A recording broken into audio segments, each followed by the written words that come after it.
Welcome everyone. In this tutorial, we will learn how to configure the Step Input widget in Flint. The Step Input widget provides an easy way for users to increase or decrease numeric value using increment and decrement buttons. It is ideal for date pickers, time settings, and other value selection interfaces.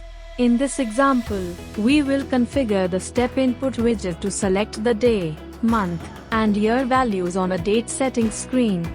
Now to add Step Input widget, open your project and drag the Step Input widget onto the design area. Select the widget. Under Common Properties, you can configure widget ID, position, size, and visibility. These properties are common for all widgets, and assign images for the increment and decrement buttons. Now let's look at the Step Input properties one by one. Firstly, the type. Choose the direction of the control.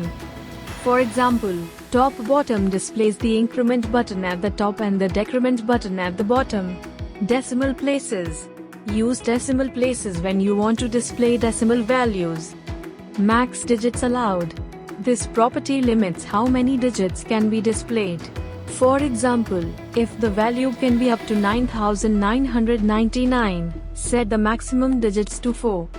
Increment start and increment end. These properties define the touch area or interaction range for the increment button. Decrement start and decrement end. Similarly, these values define the interaction range for the decrement button. Minimum value. Set the smallest value the user can select. Maximum value. Set the highest value allowed. Step count. This defines how much the value changes with each button press.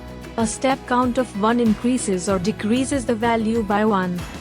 Data ID mapping. Map the widget to a data ID. This allows the widget to update the application data whenever the value changes.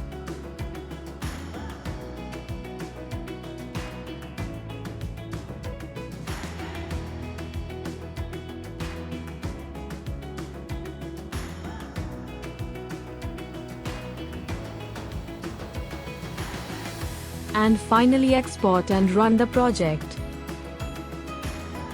Click the up button to increase the value. Click the down button to decrease it. The value updates within the minimum and maximum limits. And that's how you use the Step Input widget in Flint. Thanks for watching and stay tuned for more tutorials.